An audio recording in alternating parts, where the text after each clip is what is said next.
안녕하세요, 미스터 서울입니다. 이번 영상에서는 본인들의 경험을 토대로 외국인들이 느낀 서울과 부산의 차이점을 알아보도록 하겠습니다.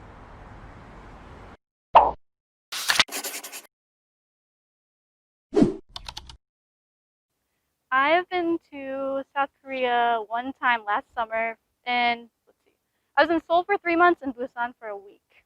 In Seoul, it was more, I feel like more business kind of atmosphere. It was busier, more people. When I was in Busan, I was more by the beach, so it was kind of more of a chill party atmosphere where I was. English was probably less spoken to me there in Busan. Busan, it was harder for me to get around. I think I got lost easier. Seoul was much easier to navigate, and buses, the trains. I think it was just easier for me to figure out where I was going. Busan's more spread out where I was. So together we went to Busan in 2017. We stayed there for 5 days, and then we took the KTX train to Seoul, and we stayed there for, was it 7 days? It's a little longer than that. Yeah, a little longer than 7 days. I actually went to Seoul again another 2 times, one in 2018, actually 4 times altogether. So twice in 2018 and then twice in 2019. And then I went back again, not this past winter, but the winter before, 2018 of December. And I went there to Seoul first, and then I went to Japan. Seoul is more modernized. It was very up to date. Busan was more nostalgic. It kind of gave like a very like 80s type 90s vibe. When we went to Seoul, it was like the urban Hongdae where there was a bunch of college kids or people our age there. Well, when we were in Busan, it was more of like family location. We stayed in a hostel there. I think also the size. Busan only has like, was it 5 exits on their train? Busan And was a lot smaller. Seoul has like, was it 13, 14? I don't know. There's a lot more. Seoul's huge. I think in Seoul, it's a little bit easier because you have the navigation where, like, what is it called? The app.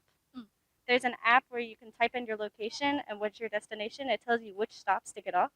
So it's much more easier. I'm not sure if there was one for Busan, but we didn't know at the time, so we got super lost. So there's a lot more English in Seoul, than there is in Busan. So I think it helps a lot that because it's just obviously it's essential for like a lot of foreigners too. So they made it very foreign friendly compared to like Busan is a little bit more like you kind of have to know like Korean to get around really.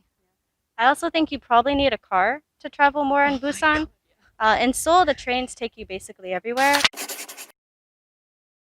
I don't think I was treated differently. Busan, there was probably more staring, but there wasn't any personality differences, I don't think. More to me, people really treated me like I was someone that was Korean. So they would speak to me in Korean. And I was like, oh, wait, I'm not Korean. But whenever like Rachel was around, they were like, oh, look, she's a foreigner. So we'll just like speak English to her. But I think as opposed to how like they treated us, there wasn't really anything different. I mean, a lot of people in Seoul actually just don't even pay attention to you. They're just so busy going place to place that like they don't even care what you're doing. With me, they took more precautions, I think, because I look foreign and I speak English, so they would try to speak English with me. I preferred Seoul just because I was able to navigate it better and people were able to help me out if I got lost easier. There was a lot to do there. I really like Seoul though. The atmosphere is really busy and nightlife type thing.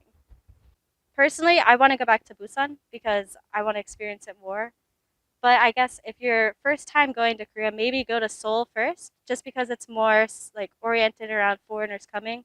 There's more English. There's apps to help you navigate, so it might be more convenient per se. I like as Rachel was saying, I would recommend like if it's your first time in Korea to go visit Seoul. But do make like a trip to Busan. At least go visit once. And if you don't like it, then you don't like it. But I think it's definitely a place that like even if there's not something that you think you would do, you'll find something to do.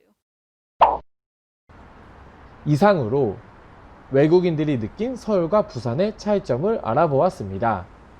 다른 의견이나 생각이 있으시면 댓글을 달아주시고 즐겁게 보셨다면 좋아요와 구독